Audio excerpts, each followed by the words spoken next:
Hello everyone and welcome to the channel. I'm Emmanuel, I'm an A330 pilot in the type rating right now, and in today's video let's have a look at the default X-Plane A330. We are standing here at Hamburg-Finkenwerder and we are going to take it out for a test flight where we are going to play around a little bit with the fly-by-wire, with the systems and everything, and then come back to Finkenwerder for our landing. Ultimately, I do believe this will take roughly 1 hour, but we are going to see about it. So that's the default X-Plane A330 as it looks like, and the external model, well, you can easily make your own judgment on that. Obviously not up to par with what some add-ons have to offer, but overall I do have to say that it does look quite okay. I mean, yeah, it reminds me of my airplane, it certainly does. Alright, so let's go over to the more interesting part though, which is definitely going to be the cockpit. And here we are.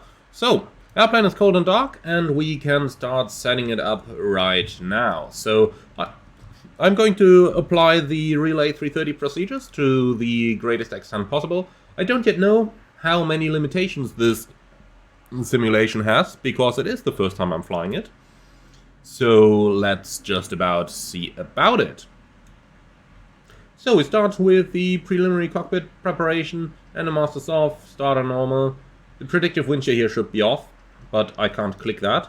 And the weather radar is off, landing gear down, and the wipers are off. Okay, battery voltage, we should check that at this point. This should be visible, this should not be hidden. But looks like we can't. Okay, only if I turn a battery on. Well, that's not how you would normally measure it, but what if I turn battery 2 on now? Okay, they're all above 25.5, that's the important thing. Okay, not exactly how you do it, but well. Also the external power relay light should have been on earlier. But okay, let's put that thing on and see how things are gonna go. So, radio tuning panels are on, then we can go ahead with the APU fire test.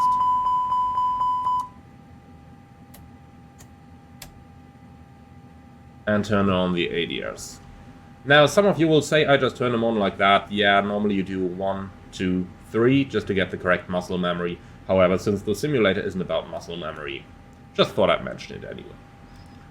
Okay then. Oxygen pressure is good. Hydraulic quantity is looking good. Engines. The FADEC should be powered for 5 minutes after power up, but anyway, we can power it manually. Well, or at least we should be able to do it over here, but looks like the buttons aren't simulated. Okay, then we can't check the engine oil. Well, we can, if we just put the engine starter on. And engine oil indeed looks good. Not how you normally do it, but if it works, it works. Okay, flap lever agrees, speed brake retracted, and then chocks are in place, so let's go park and brake off. Now we're gonna check the alternate brake system. Okay, we've got 0 accumulator pressure. Well, let's quickly power that up. So, blue electric pump on, and that should... Here we go. Okay, that's working. The accumulator should recharge quite a bit faster, but anyway, brake check is working. Okay, so let's go ahead and turn that off again. Well, yeah. Well, suppose we can also do it like that. Not how you're supposed to do it, but well. Okay then. Airplane is accepted. Let's go ahead and... Normally, those buttons shouldn't all be off. So, that is not how you would find the airplane.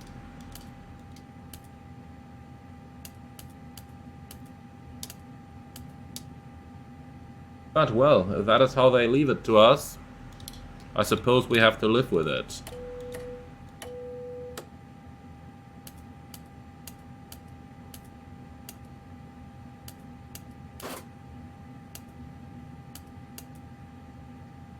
Okay then, let's charge our batteries. Electric DC, we put them off and on again, and then we should see positive amperage. One by one. Okay, looks like that is not simulated. No. Okay. Anyway, for the sake of completeness, we are going to do it. When turning on the fuel pumps, be sure to turn the standby pump on last and turn it off first to avoid it from running.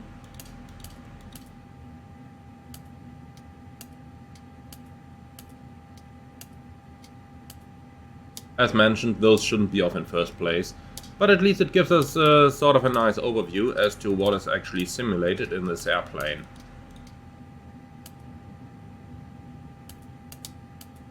Okay, radio number 3, why is that dashed out? Certainly not supposed to be. 1 and 2 are working, 3 is not. Okay, so radio 3 is probably not simulated. Okay, that's a pity.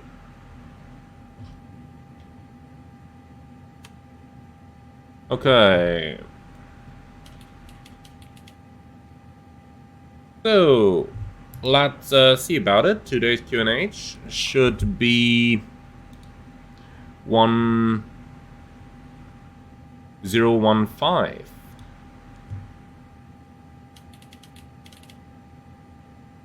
Master warning. No clue why that is blinking. Certainly shouldn't if there is nothing up here.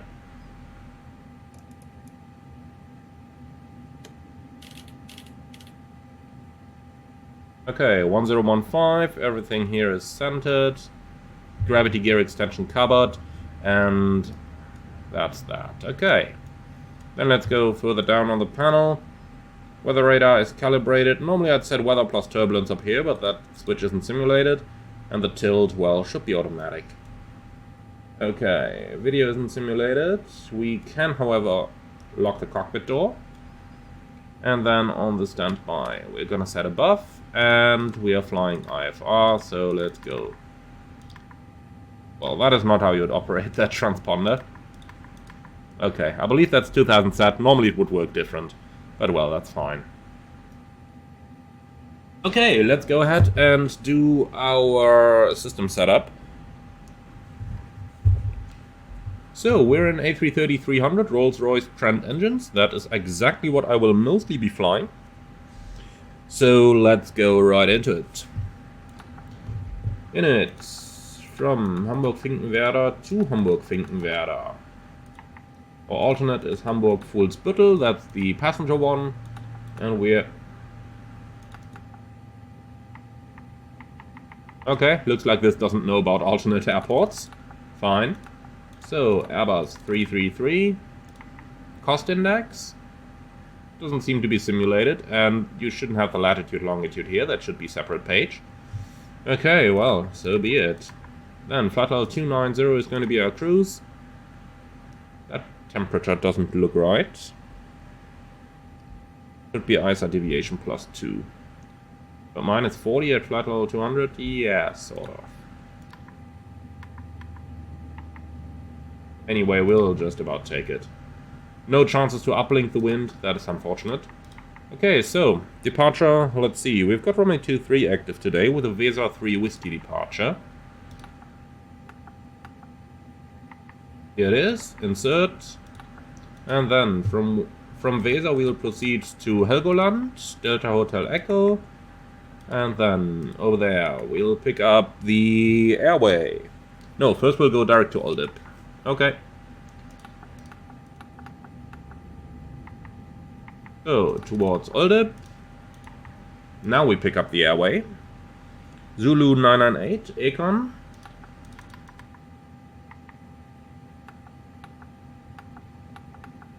That's basically Econ further.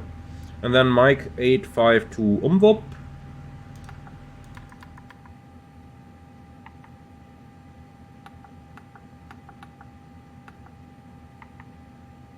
And finally, Tango 905 Bokmu.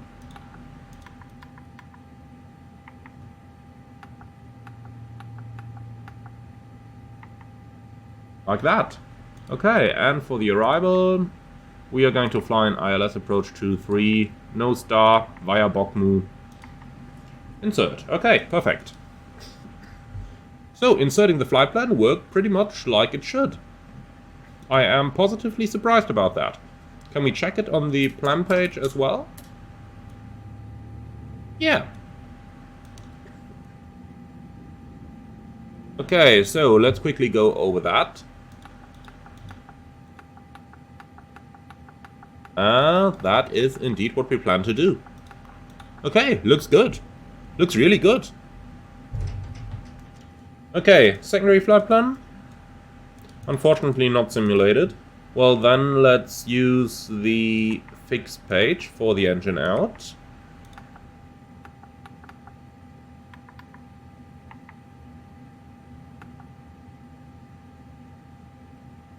Okay. Theoretically I should be able to put the runway in like that, and then draw the extended center line. Let's see if we can do it just off the airport beacon. So, first course, 229.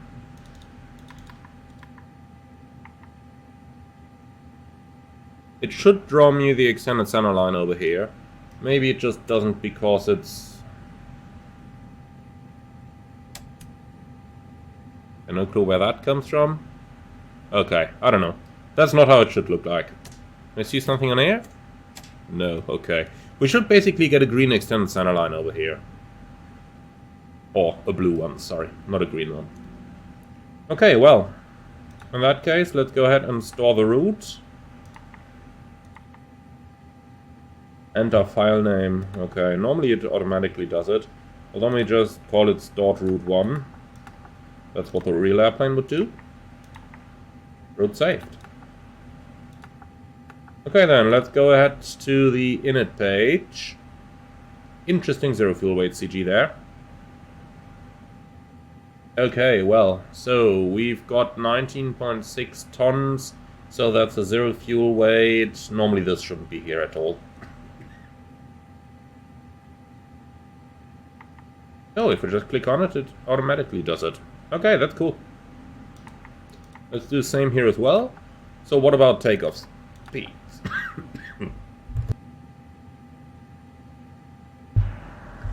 Okay, takeoff 2, and then, do we have a CG? No, normally it should be on here once the weights are in, and that is how you would calculate the takeoff trim.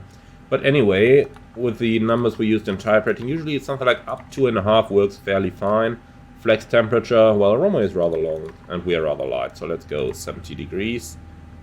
Format error, why is that? F70, that should be alright. So they want only 70.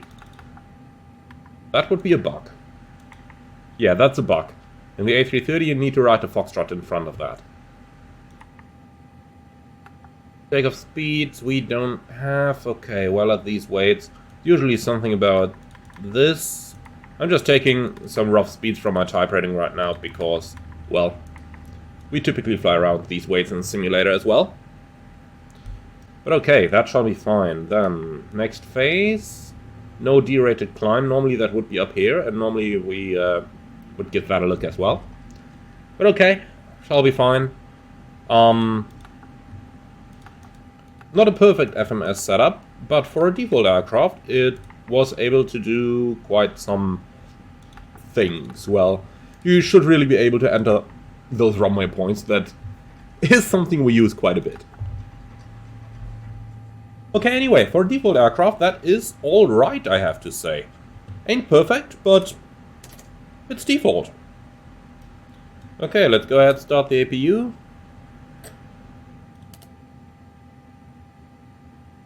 Let's see how that works. In the real one it takes quite a bit, but maybe it's faster on this.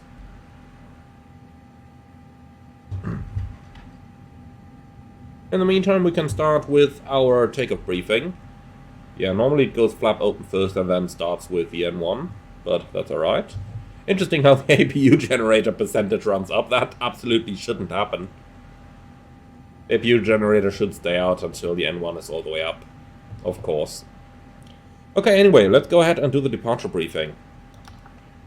Takeoff runway 23, Weser 3 November departure, climbing 5,000 feet. Like that, thank you. So climb to 5,000 and the MSA 2,000 feet, extra fuel and time. We have plenty. 2 hours 17, 12.4 tons. Yeah, for the taxi we gotta be a little bit careful that we don't clip our wings. It's a rather congested apron here at Finkenwerder. Stop margin for rejected takeoff is somewhere around 500 meters. The OSID straight ahead, climbing to 3,000 feet with an acceleration altitude at 1,515.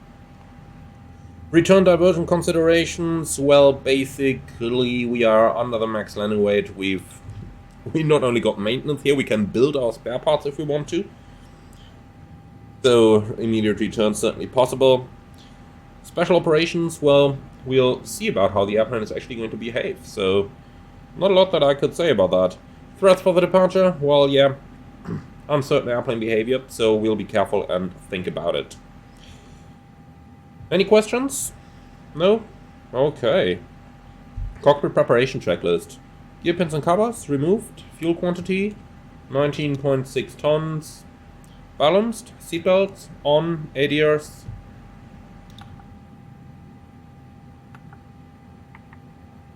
Nav. Barrel ref. QNH 1015. Cockpit preparation checklist complete. Okay, APU is running.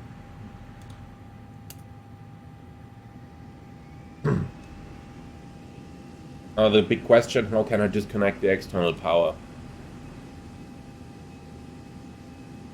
On all add-on aircraft I used so far, the external power has always been able to be disconnected right from the EFB. Don't have that here, so we'll see about it. If you know, put it in the comments below.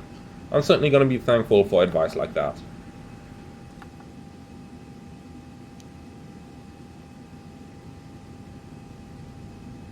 Ground to cockpit, toes driving up. Okay, thank you. We are about to get ready, and then you can go for the push as soon as you are. Okay.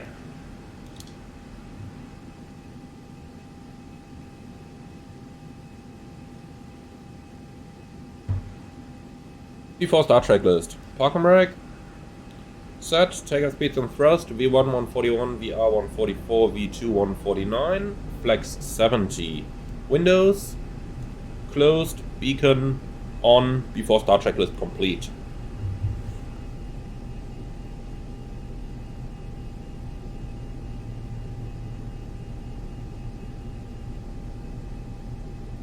Okay, all doors and hatches are closed, ready to connect, set, parking brake.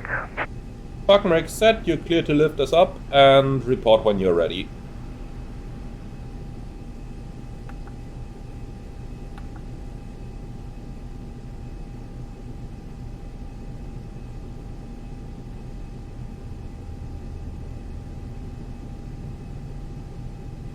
The default viewpoint is a little low.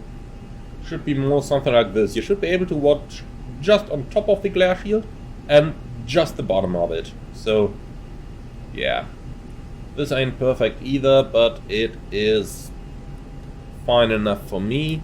Let's go ahead and save that as a custom view. Also, displays should get a little brighter Now there. connected and bypass pin inserted. Release parking brake. Brake released, clear to push. Starting pushback, and you may start the engines. Roger. So let's see what's gonna happen to the external power now. There they go.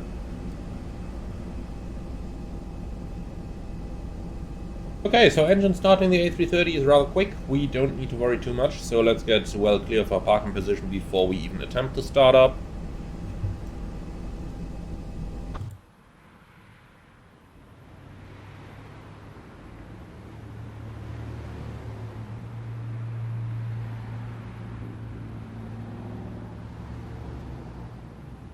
Nice little exhaust gas effect on the back of the APU there.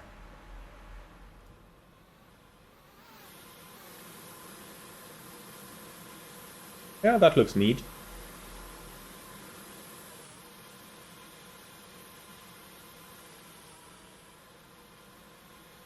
Okay, starting the turn onto the taxiway, then I would say there isn't any red line here, is there?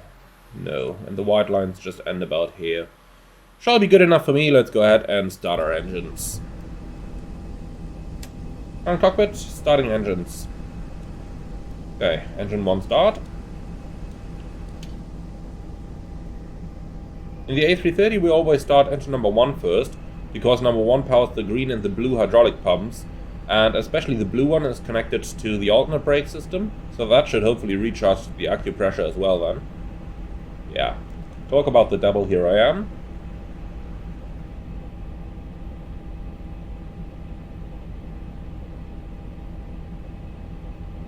So that's the reason we start engine number 1 first and then engine number 2 second.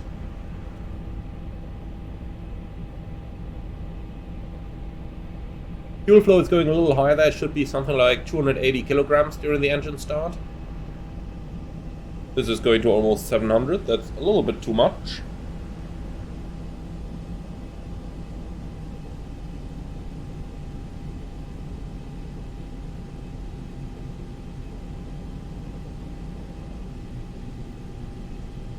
Also, it takes a little long, the engine start. Okay, where's the avail light? Should come on. Operation complete. Please set parking brake. Okay, it doesn't look like the avail light is simulated, then let's go ahead and start engine 2. Brake set. Disconnecting tow. Stand by.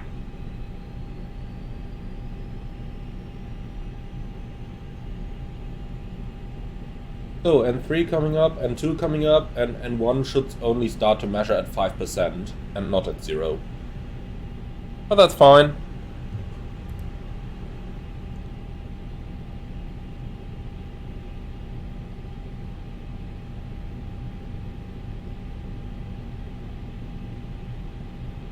What we see on the displays in the simulation is probably how things actually look like. And I could imagine that due to sensor limitations and stuff like that, the real airplane is a little bit slower to indicate things. Like N1 rotation should only be shown from 5% on and so on. Okay, 2 good starts. You guys can disconnect there on the ground and then we get the airplane ready for taxi.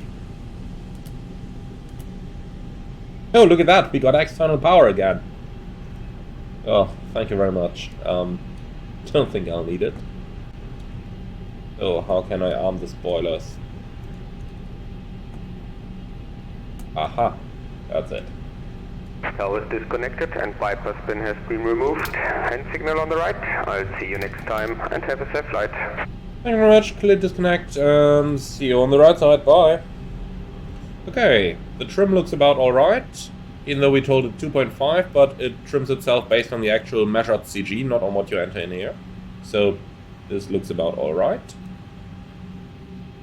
So let's wait for the clear signal.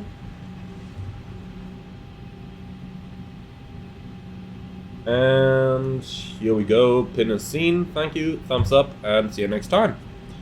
After start checklist, anti-ice, off. Ecom status, checked, pitch trim, yeah, if only I knew. 3.7, normally we'd give the percentage here. Rudder trim, neutral, after start checklist complete. Flight control track. Normally they should start moving. Ah, my side stick isn't moving. Okay, good. I played around with a different plane earlier, so I quickly need to reassign my side stick. Roll, pitch, thank you. Okay, flight controls. Full up, full down, neutral, full... that should be full left right now, but the aileron isn't. Okay. Yeah, right, neutral, and the rudder, full left, full right, neutral. Okay. Left side clear, right side clear. At this weight, normally it should start rolling all on its own without any additional input by me. But looks like it needs a bit of convincing. If you're at heavy weight, you would normally put the thrust levers to about here.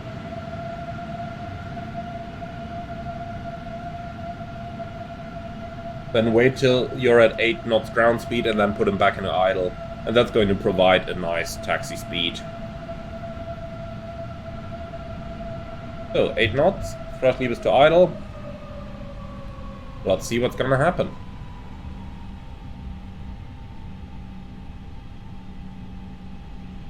Okay, should be just about clear on the right side. but let's see. Yep, we are. This is interesting from the inside. From here the hangar's open. From here, the hangar is in another building.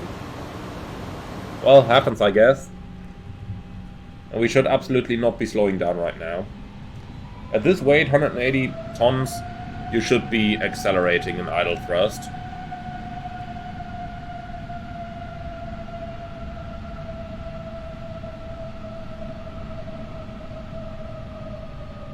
In other words, the engine's idle thrust doesn't seem correct to me.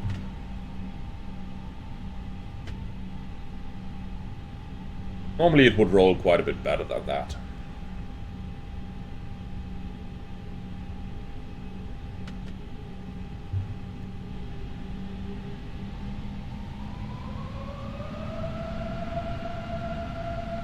Are those Boeing aircraft at Finkenwerder? Come on, you can do better than that.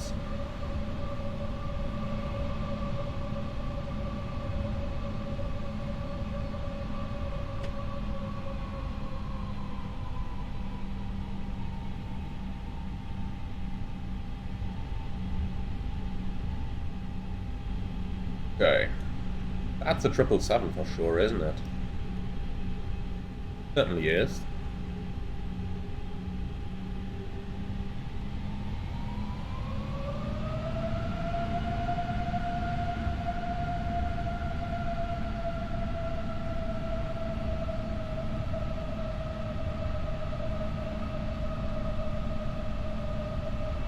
Taxiing feels a little bit strange, I have to say. I can't put it into words too easily, but look at that, I'm just doing minor inputs and it starts going to the side really aggressively. That is a little bit overdone maybe. Normally with a tiller input like that, you would barely see a response. Okay, anyway, let's continue with our preparations. I don't have any updates on the takeoff briefing. Everything pretty much stayed as it is.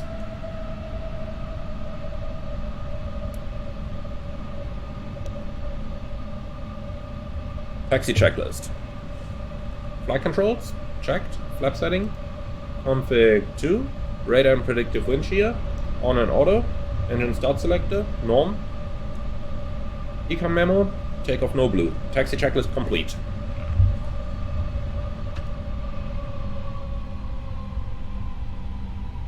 Oh, that light pole is certainly not supposed to be there. Let's hope it's not going to wreck our airplane when we taxi past it. Take it slow. A little bit. Are we past it? Yeah. It sliced our wing, but we're past it. No further comment on that. Okay. No further comment on that.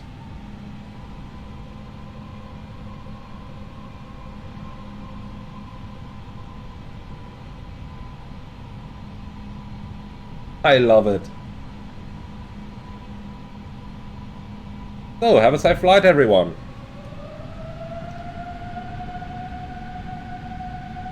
Backtrack runway 23.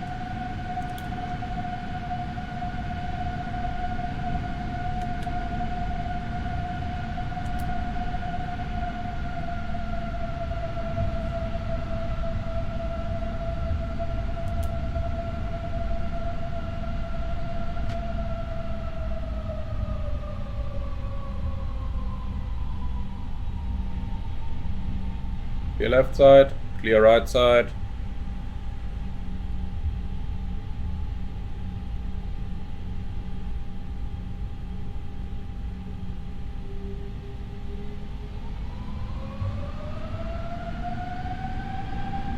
Okay, lineup checklist. Takeoff runway. Yeah, backtracking on 05, so it's going to be 23 for length. TCAS, TARA, packs 1 and 2, off, lineup checklist complete. So what's a little strange over here is that even with the TCAS on, we should get a TA only message on the navigation display. That would normally serve as somewhat of a confirmation that the TCAS is indeed working, but doesn't look like we're gonna get that in the simulation here. Okay, cabin ready, that's good. So, a little note there on the takeoff. When the airplane is correctly trimmed, and I'm not saying that it is right now, because likely it isn't, because we had to guess the center of gravity, but if it is correctly trimmed, and you pull the side stick back to the third point here, so to 7.5 degrees, if you put the side stick symbol on that, you're normally getting a nice and steady 3 degrees per second rotation rate. If the airplane is out of trim, which we somewhat are right now, whoa, that was an intensive braking here.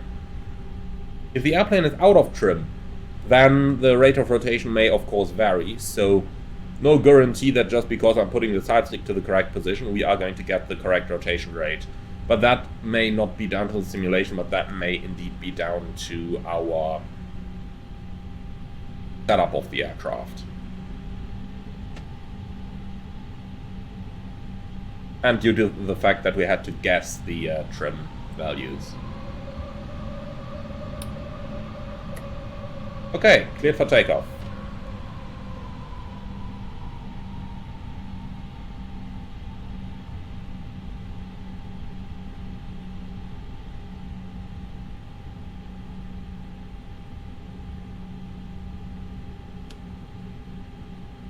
Takeoff. So 1.1 EPR should equal 50% N1, roughly. Look at how the engine overturned there. No further comment. Manflex 70 SS runway auto thrust blue. Thrust set. Normally it's very precise setting the thrust. It wouldn't overrun like it did.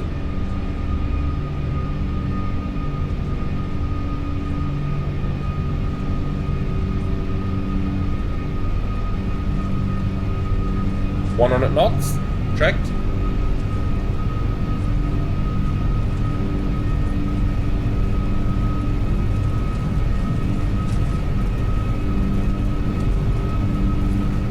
D1, rotate.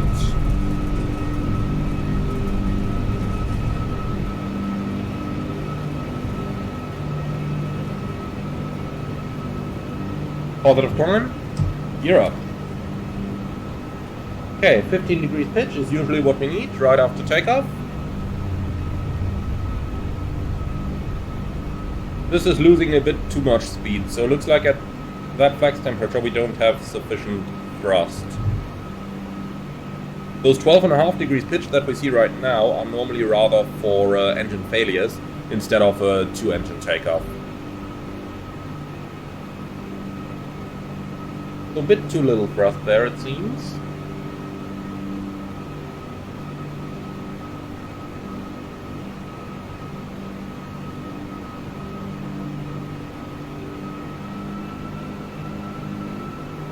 Thrust climb, auto thrust. Normally there should be boxes around the changes on the FMA. Okay, flaps 1. Speed check, flaps 1.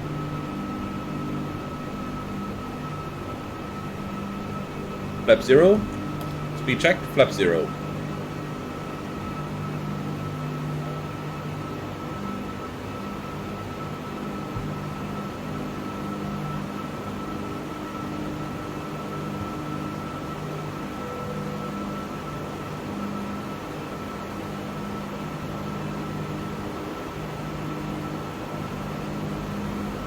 Okay, so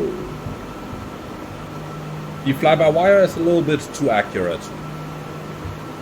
The A330, being such a huge airplane, normally would be a bit more sluggish. It takes longer to respond to your input. This one, if you have a look at the side stick versus the airplane reaction, I do an input and it immediately starts reacting. The real one has like half a second of delay or so.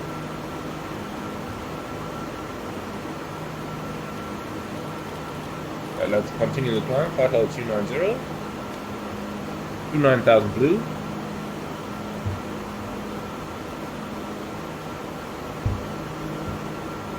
That's done that.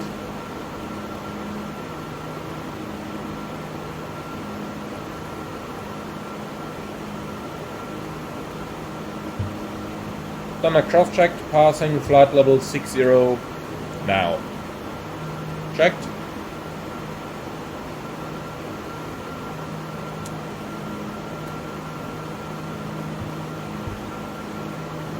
But it's doing a great job maintaining the 1G flight path. If we look at that, the pitch is basically glued to where it belongs. Let's go ahead and do a little bit of an experiment here. When we bank the airplane left and right, it should adjust the pitch in order to maintain 1G. Let's see. So I do expect the nose up moment now. Yeah, it did go up a little bit. Not as strong as I would have expected. I would have expected maybe a degree more, but you can see now it's going down. It is alright. That is somewhat how the Airbus would react.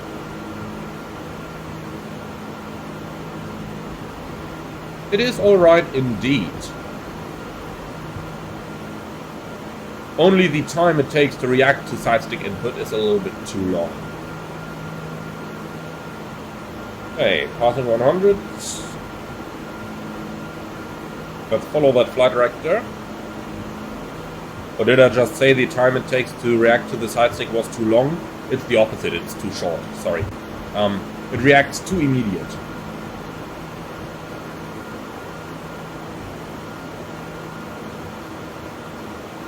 But when I let go of the side stick, it precisely maintains the attitude, which is exactly what we're looking for. Okay, then going through 10,000. Now here's something interesting. I didn't turn the packs on, but we didn't get an alert. Normally we would get an alert at like, I believe 3000 AGL. Look at that, the cannon vertical speed is almost equal. Yeah, okay, it's half the aircraft vertical speed. But that's certainly climbing too quickly. It wouldn't climb that quick, but let's turn them on. For good measure.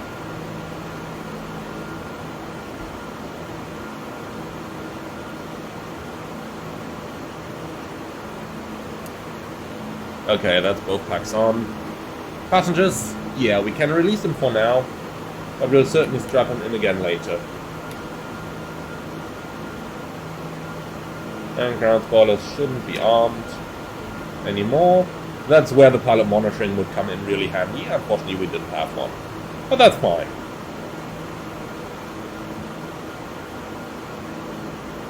Okay then, let's go ahead and continue the climb.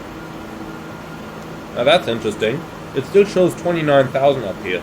Once it's in standard, it should show flight level 290. But looks like this one doesn't do it. Okay. Autopilot 1, let's give it a little bit of a climb on the autopilot, and in the meantime, let's have a look into some of the FMS features. We've got distance to flight level 290, 46 miles. So let's see if we've got the level off arrow. Yeah, here it is. Not 100% sure if it should be on the line like this though, but well. Also interesting how it shows us pretty much all the airports over here, like M 1000 meter runway, Northern Eye 1000 meter runway. Those certainly shouldn't be on there.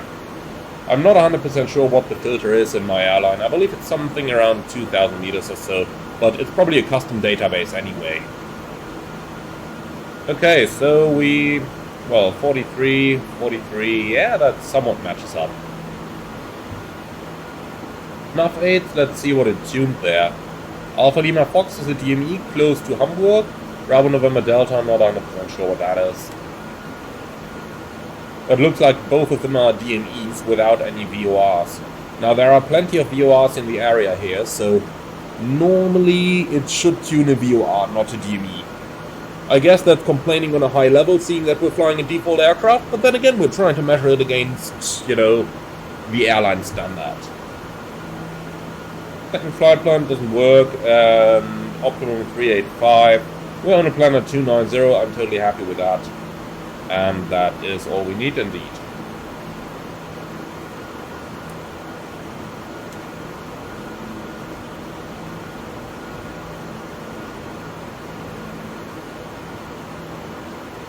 Also interesting, while I just about come across it, the ISIS constantly has the LS scales displayed. Obviously you should have the button up here to remove those from view, as you will need them basically for about 5 minutes of flight, but the airplane is going to fly more like 12 hours or so. In any case, you get where I'm going with that. Okay then. So we're over at Bremen right now, and initially I thought about flying out over the water before starting with a bit of air work, but you know what? Why don't we just about start straight away with some of the air work? We're in a nice VMC right now, so that certainly can't hurt. Okay then, let's get on with it. Oh, and by the way, obviously the heading bug shouldn't be visible there. And I'm not sure what that blue line is. We don't have that on our aircraft. Is the terrain display working? Yeah. Does it show water?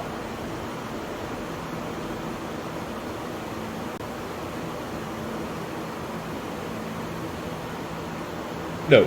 Okay. Airbuses will always show you the water. Alright, anyway, let's go ahead and do a little bit of exercise. Also, that button should be green, but it doesn't matter. So, autopilot. Off. Auto thrust. Off. Then, let's have a look into the low speed characteristics. Flight directors off.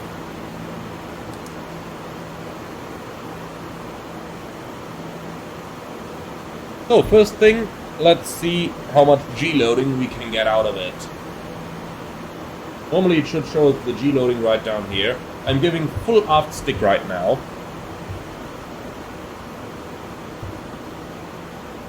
Okay, toggle lock. So 30-degree pitch, it limits us over here. Going into VLS.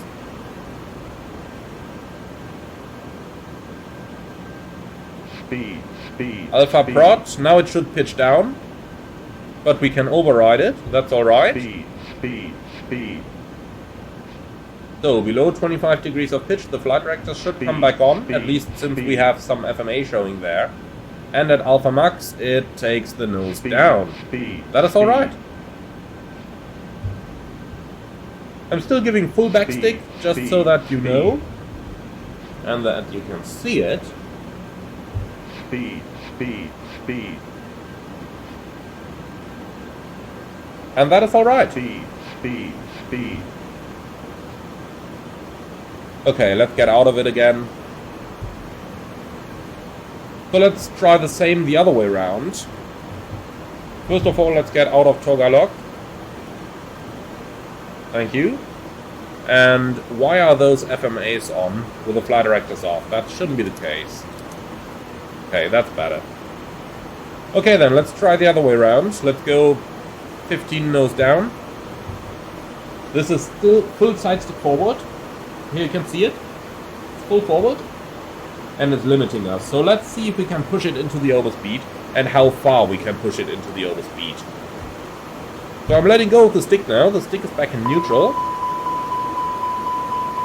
Pitching up. That is... well, that's a bit, it shouldn't do that. Certainly looks better from the outside.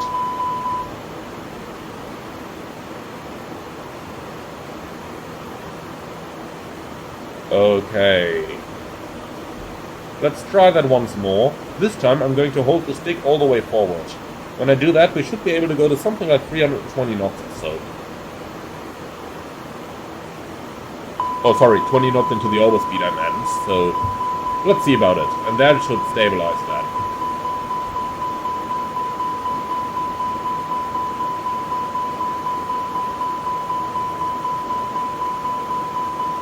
Yeah, on the real one that's a bit smoother, but overall it gets us pretty much to where we want to go. So that's alright. So let's do a little bit of testing of bank angles. My side stick is still fully forward. Let's give it some bank. It should limit us to 45 degrees in the overspeed. This one is more like 37. Well, it does limit us. That's good. Let's take it out of the overspeed now. My side stick is still fully deflected to the right.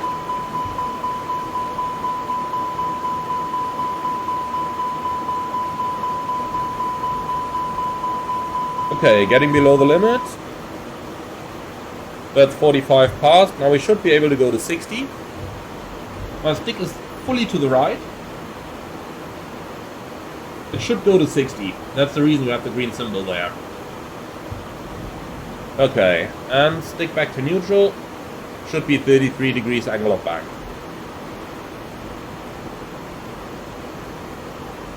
Okay, let's level off at 290.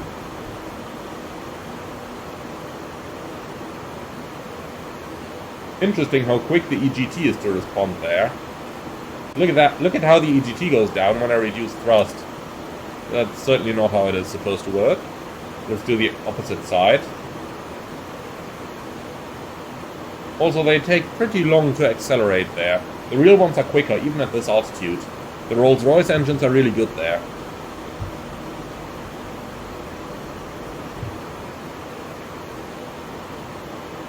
Okay, so let's go direct Delta Hotel Echo again.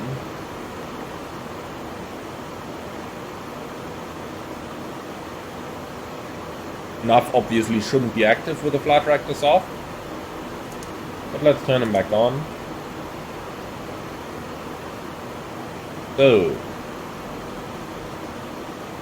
auto thrust, autopilot. Why does it say lever climb? It shouldn't. And it shouldn't climb either, it should maintain the level.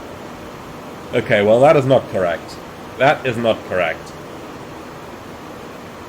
An open descent, it shouldn't climb. And with the thrust levers below the CL detent, all the thrust levers would do is to limit the maximum amount of thrust your engines can produce. So, well, let's put it forward until we get lever climb. Here we go. Yeah, that's interesting. What did I do now? Overlapping. Thrust, idle, and... Okay, here we go. Now they are in the proper position.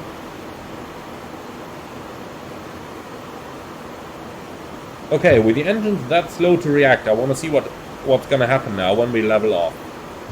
But it should be an alt star, really. Hello.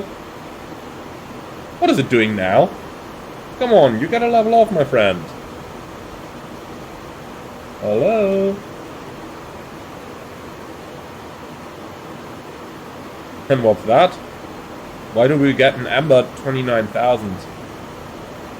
That doesn't make sense. There's no such restriction in the flight plan. I mean, the cruise level is 290, but if we put the FCU higher than the cruise level, then either we pull it and it should not show amber anyway, or we push it and then it should update the cruise level. Let's try with a higher level. What if we take 300? 300, push. Oh boy. No, that's not how the autopilot is supposed to react. I was rather impressed when I did the pre-flight, and most of the stuff somewhat worked. But this is, no. And look at that going up and down, and why is it on all cruise? I mean, no. That's not what an Airbus would do. Okay, speed, vertical speed, let's get it up to level 300 and see what's gonna happen.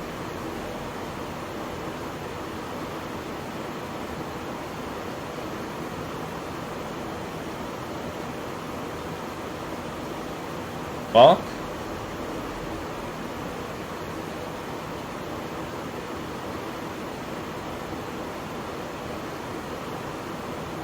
Well, that was an interesting experience there. That was an interesting experience.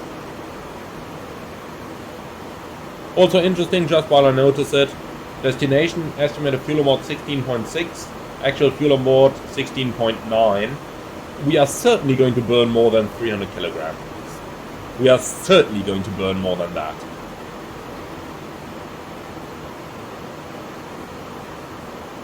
Okay, so leveling off at 300, alt cruise. Again, before that engages, it should obviously have been armed, so it should have been blue. Okay, making the turn.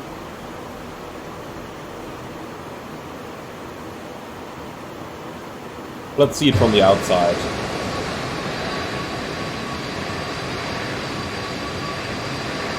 It looks quite amazing, doesn't it? The A330 is a beautiful looking airplane, I really have to say.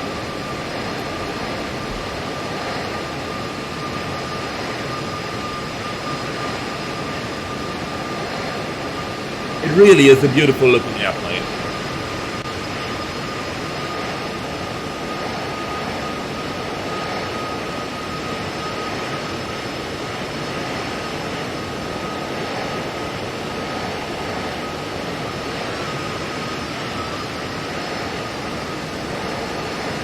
Absolutely beautiful.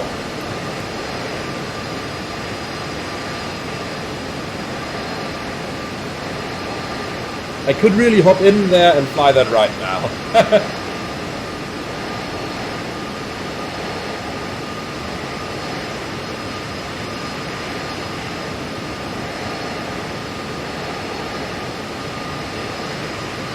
Okay. So, I would say we just about hopped back into the cockpit.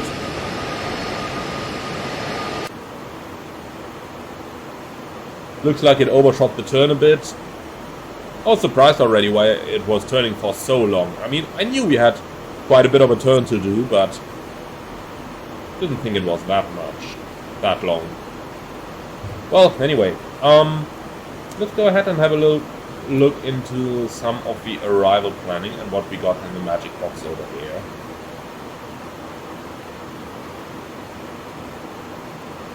Come on, plan page, why aren't you hopping along?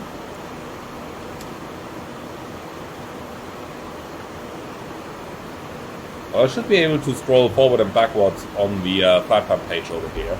I have no idea why that isn't working. But it is a bit annoying. In any case, Bochum is planned at 11,000, that is alright. And from there we are going to join the final. So, that is going to be somewhat alright. So, I would say time to do a very quick setup of the computer.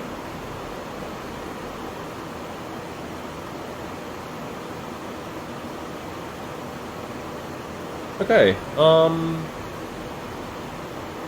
then we're going to do the ILS approach at Finkenwerder. I just about got to find some charts for that, because apparently they are not in the chart app that I'm using right now. Well, in any case, let's start by just looking over this. Palm up 3000, 9 miles, 3-degree glide, that looks about right. Missed approach straight at 3 miles, overfly that. Left to Hamburg VOR. Altitude, well, that should obviously not be there. This would be something different. And the trim should be a little bit less lively, let's call it like that. Okay, we don't need any radios. That's already set up, so let's do a little bit of the approach stuff. QNH, you should be 1015. Can we really not enter that? Come on, you can't just be in inches. Well, let's see. 2996. And that's correct, 18 degrees, that is alright. Transition altitude, probably something like 5,500. And the minimum we can just take 300. Okay, config full for the landing. Interesting difference between VLS and the up down there. Normally it takes a third of the wind, so that should be roughly 1 knot extra. Yeah, maybe it rounded it up, and that's why it's calculating 142 now. Well, anyway, that is alright. Go around. Why don't...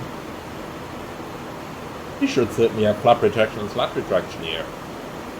And the acceleration is going to be at 1,000. So 1015, 1015. Oh, we cannot enter that. Okay. Well, that's a pity. Okay, fuel prediction looks good. Plenty of extra fuel, no secondary flight time available in this one. Okay. And we'll use auto brakes low, that is kind of what you always use in Airbuses. And that's it, okay. So, let's do a very quick approach briefing.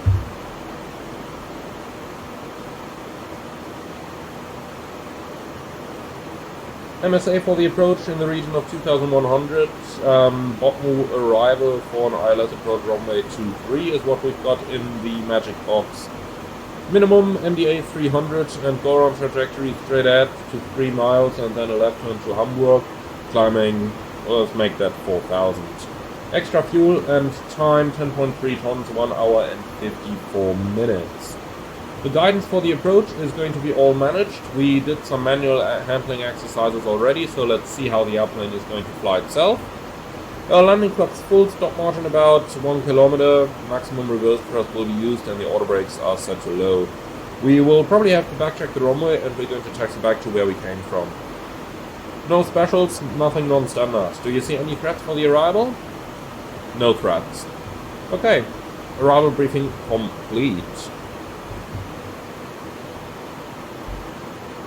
Then, let's go ahead and start our descent already. I want to see how the airplane is going to capture it. So let's go down to 10,000 and push it in.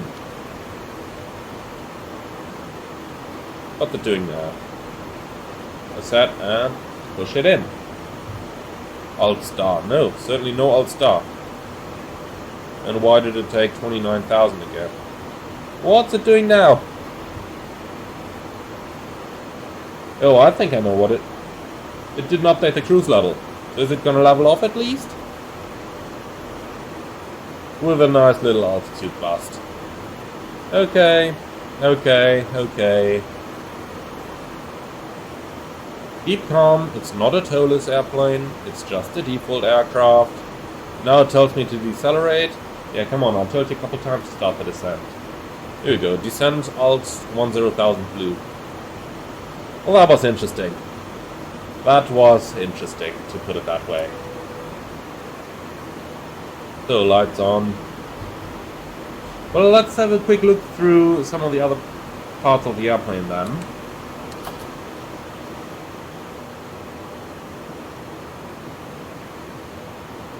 Can you open that door? Yes, we can. Nice. So while we're descending, let's have a quick look into the cabin. That's supposed to be crew rest here? Can we have a look into that? No, we can't. Okay, well that's an interesting crew rest. In my airline we have crew rest here as well, but we've got a proper door that leads to it. Wait a moment. Did they? Why on earth do they model the emergency access?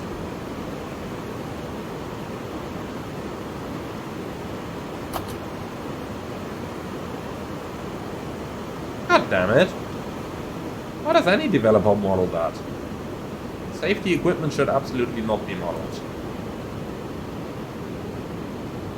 So, that's our door. Up here you can switch it between the park and the flight position. And then down here you've got two different lights on the Airbus door. Cabin pressure is going to blink red when the cabin is still under pressure when you are about to lift the handle. So we always lift the handle in a two action scenario. You first slightly lift it up because that would trigger the warnings up here, and then you open it. So that's the cabin pressure light, and next to that is the slide armed light in white. And again, when you lift the handle slightly and the slide is still armed, so if the door is still in flight, then this one is going to illuminate in white, indicating that if you move it any further, the slide is going to be deployed.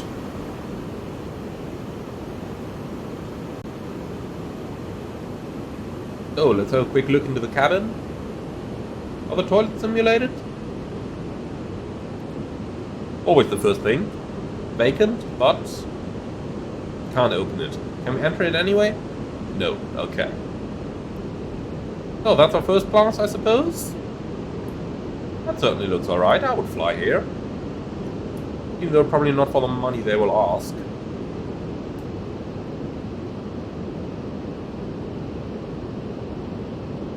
But for a default aircraft, the cabin is really modeled well. I like that. PSU looks good as well.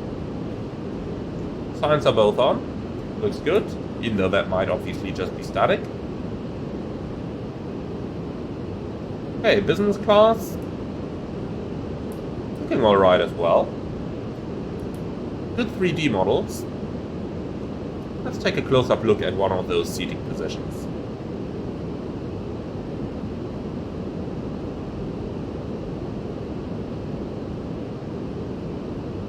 So, overflying the coast.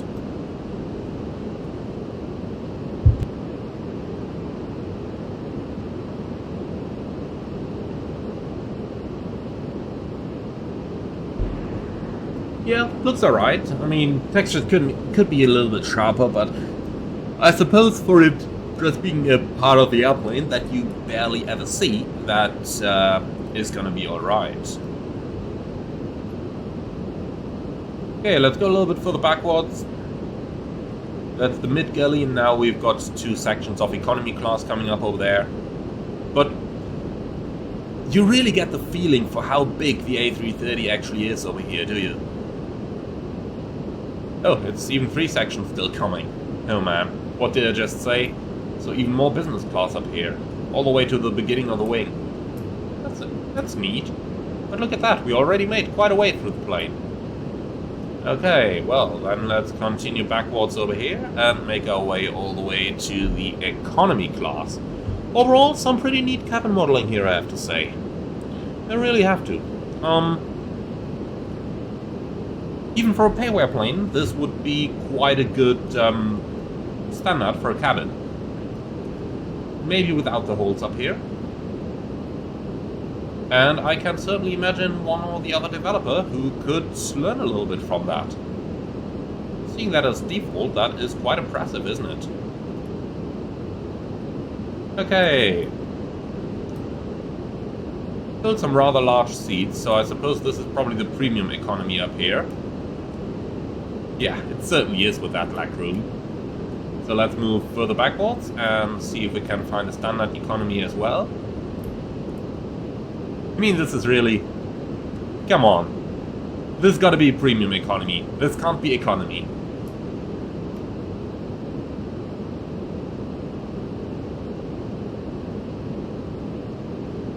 Either that, or we found an airline here that is really generous with their passengers. However, I don't expect that. Okay, what do we have here?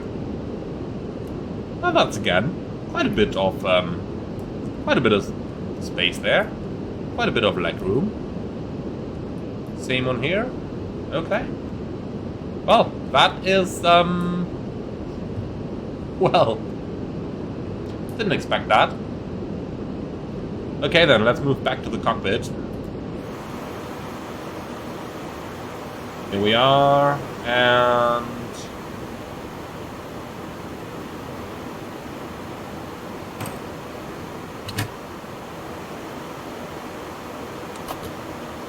oh, the other way around. Okay, closed. So that's quite a neat cabin indeed. Can we see the wing? Yeah, we can.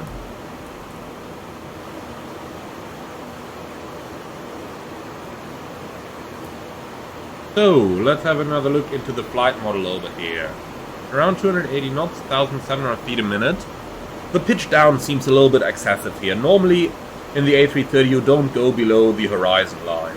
At least not in normal ops. Obviously, if you go for a dive you will, but... well...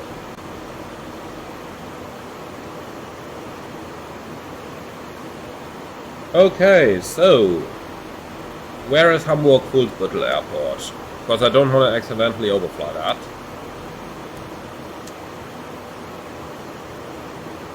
In Hamburg, VOR is here, then full throttle gotta be somewhere over here. Yeah, there is Alpha Lima Foxtrot, so that is where Hamburg full throttle would be as well. Interesting, it's missing from the map. I wonder why that is. In any case, if it's already missing from the map, I suppose there ain't gonna be any traffic there as well. Let's take a direct to Hotel India 035, like so. What did I do now? End of flight plan? Oh, okay. Yeah, normally when you enter a direct it should jump to the start of the plan. So, how high are we? 3,000 feet, okay. Then let's help it a bit. Descend 3,000. Set QNH 1015. 1015 cross-check passing 11,500. Now, checked. Keep target 220. No, there is no reason at all for that. Okay, well, you know what? We're gonna bring it down to 250 now. Let's go selected. Open descent. Why did it change my speed?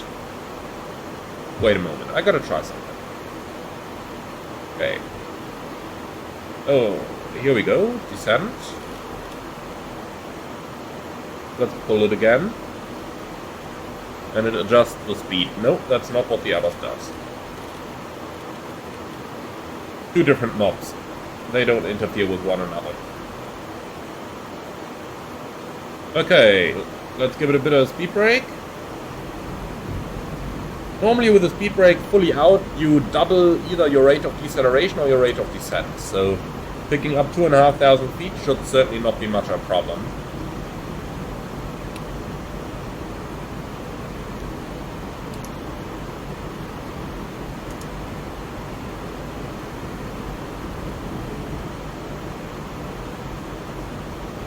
Alright, and that looks about right. 250 knots, 3,000 feet a minute. Yep, that is roughly what I would expect the plane to do. 25 miles out, 9,000. That's going to be a little bit sporty. But we'll make it. Approach checklist. ROREF, QNH 1015, seatbelts on, minimum, MDA 300, auto brake, low. Engine start selector, normal, approach checklist complete. So, 1,200.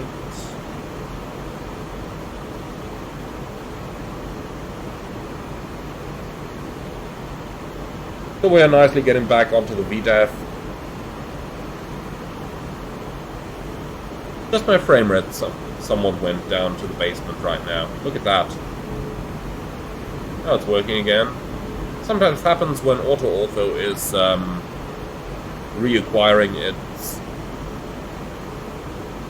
or re-downloading its latest data, it seems. Okay, come on. Give me descent mode. Interestingly, I need to press this twice, and don't ask me why the alt light is illuminated. That certainly should not be the case. Okay, speed brakes in. Let's do one more test here. 250 knots and idle descent. Should give us something around 1,200, 1,500 maximum feet a minute.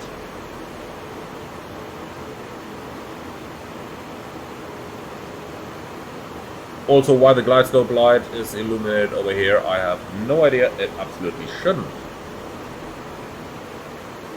Okay, 18 miles, 5,000 feet. Yeah, looks about alright. And how did we lose our vertical node? What is going on? What is it doing? Descent blue. Here we go. Descent. Okay. That was strange. That is not how the Airbus would work. Certainly not. You cannot just get a blank FMA.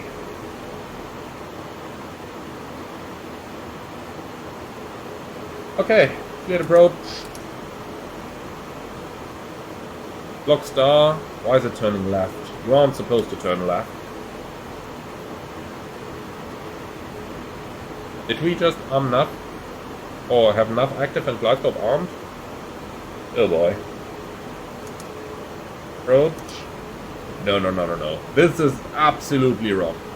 Don't look at this, guys. Don't look at this. It's horrible. That's not an A330. Not an Airbus at all. That is some sort of Boeing logic built into it. Status page. What do we have on there? Avoid icing conditions. Why? You didn't fail anything.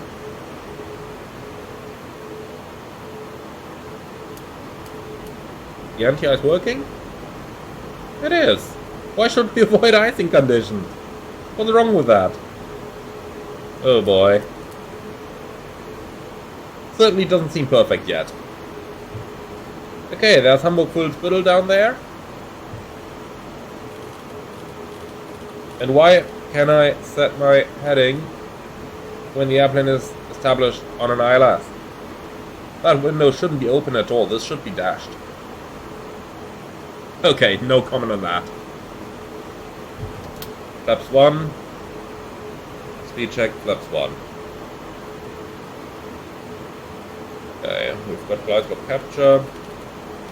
Go around altitude 4000 set. So, in flap 1, the plane is basically not going to decelerate at all. It might indeed still pick up a little bit of speed on the final, so that seems quite correct. Now let's pull the speed brake. That should give us quite a bit of drag and help us with the deceleration.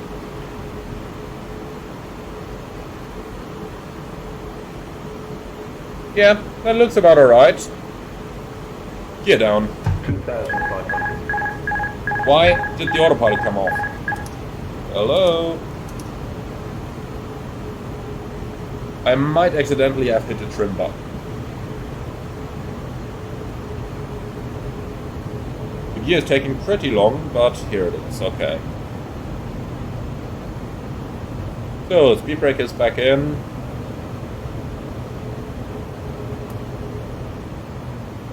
Flaps 2. 2,000. What is that? Ground spoilers aren't below the landing memo. No. No, no, no, no, no. That shouldn't happen. Why is it adding thrust now? Come on. What is it doing? You should definitely be in idle, my friend. Flap 3. And flaps full. Well, that was interesting. That is definitely not how the Airbus should fly. Anyway, let's land it manually.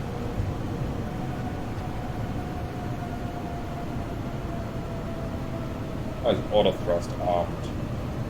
Go away, auto thrust. No, we should need something about 46% and 1. 1,000. Light slow. Yeah, this time it is justified. Light slow.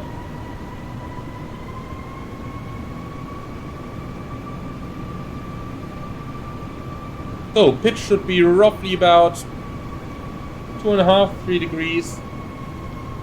46% and 1.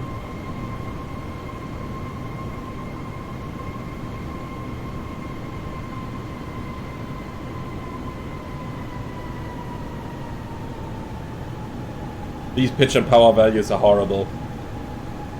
That is not how an A330 flies. Not at all.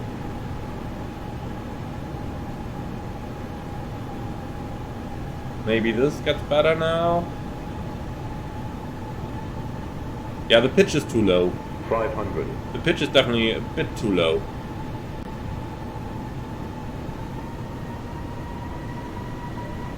This better?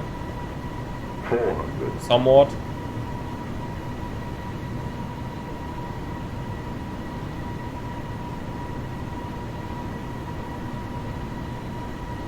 $300.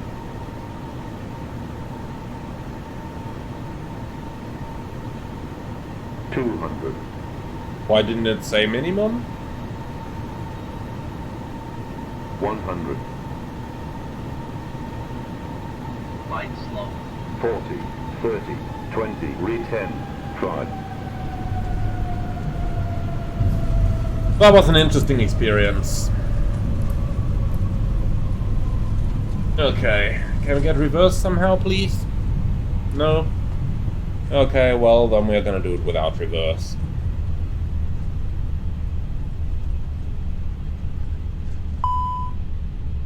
Brakes hot, that should have come up only 5 minutes later, and come on, you aren't that hot. Manual brakes. Hey, what's that? Did you see that auto brake? Didn't come off, but the brake pressure increased while it actually didn't do any braking. That's certainly not how it's supposed to work. Oh, let's do a 180 and start our taxi back to the runway.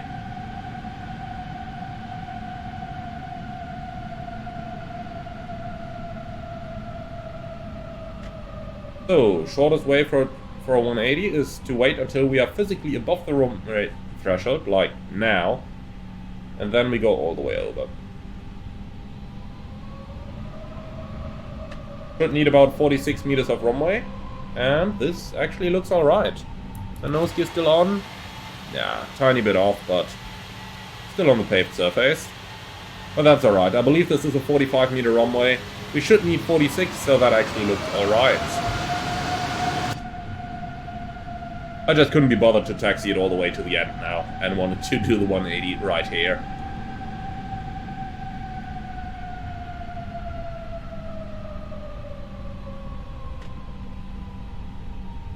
Okay.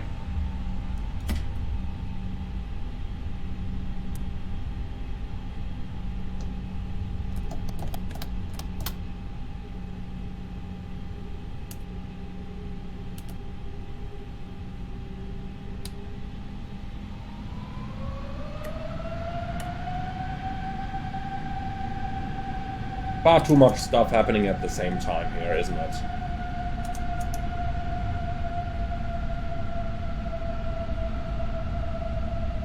The plane just isn't built for a single pilot.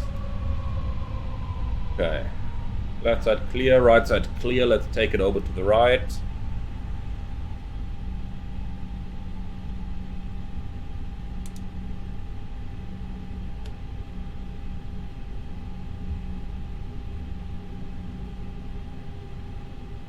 So, welcome to Hamburg.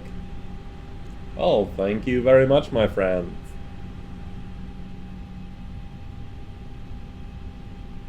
Okay, what's the brake temperature now?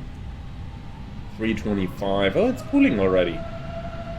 Yeah, then we certainly don't need the brake fans.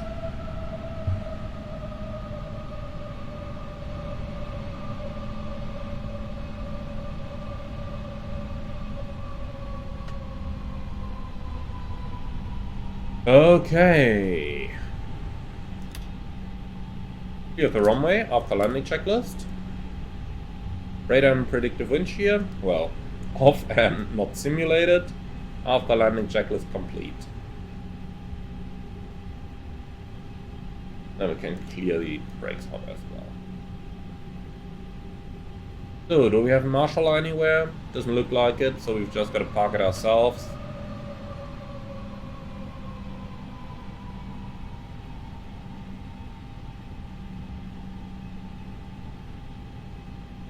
So let's take it about as far forward as reasonably possible. As always, I do believe you get a much better view out and much better ability to judge your position if you just look out to the side in a plane like this. Because in front, you know, your nose might be crashing into the building at any moment. But if you look out to the side, it actually looks quite alright. Okay then.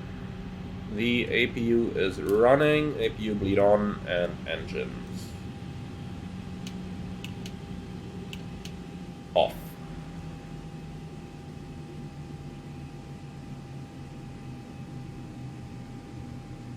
Shutdown should be quite a bit faster than this, but it's fine.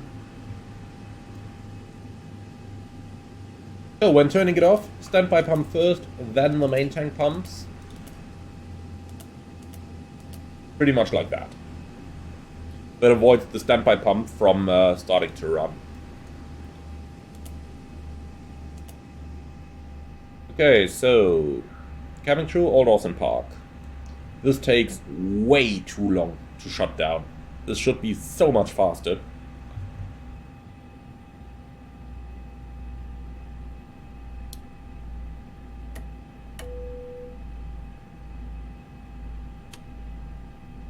Okay, let's check our IRS performance. All still at 0, very good. Okay, parking checklist. Parking brake chocks, brake set, engines, off, wing light, off, fuel pumps, off. Parking checklist complete. Alright guys, that's it. Our first flight with the default X-Plane A330. What do I think about it then?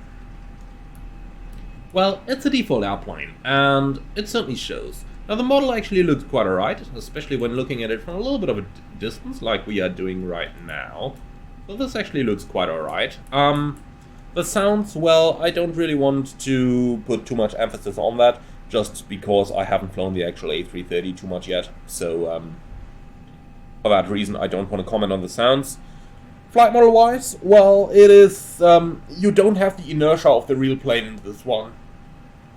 And that's, well, that is not good. However, on the other hand side, it does maintain the 1G flight path rather nicely, and even better than some other payware aircraft. So that's a positive thing there. Engine model, well, default, but better than default model in Microsoft Flight Simulator, however, still worthy of an improvement. Systems then, well, I would say programming the FMS was actually not too much a problem. However, later on, autopilot logic was, well, interesting, to put it that way.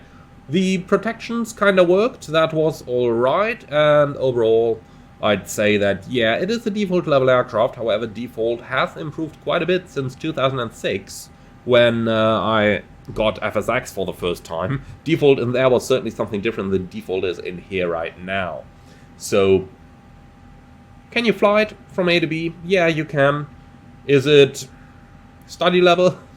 Well, I need to laugh. Obviously not. But it's not meant to be. Overall, how well does it represent the A330 then? Well, to be honest, you get an idea that it is meant to be one, and it feels somewhat alright, but obviously it is on the right track, let's put it that way. I'm sure if this was in Microsoft Flight Simulator, there would be hundreds of excellent freeware mods like the fly-by-wire coming out for this, and then it would actually be a great airplane. The way it is right now, for default, it is actually quite impressive and quite cool what it can do. Obviously, it's not comparable to payware aircraft, but it is a fun little airplane to fly, and I believe that is the most important thing in the overall flight simulation. So that's going to be it for this video. Thank you very much for watching, everyone. I absolutely hope that you enjoyed this. Do let me know in the comments below and leave a like if you liked the video, as it does help out with the YouTube algorithms. Finally, I'm looking forward to your feedback and what you think about the video, so be sure to leave a comment. And if you're up for more, subscribe to the channel. Finally, if you really like what I'm doing over here, I would appreciate a small donation through the Buy Me Coffee link in the video description below. But even if you just like the video, just leave a like, and that's really all I can ask for. Thank you very much for your attention. I see you all again on the next one, and wish you very nice flights with whatever aircraft you are flying at the moment.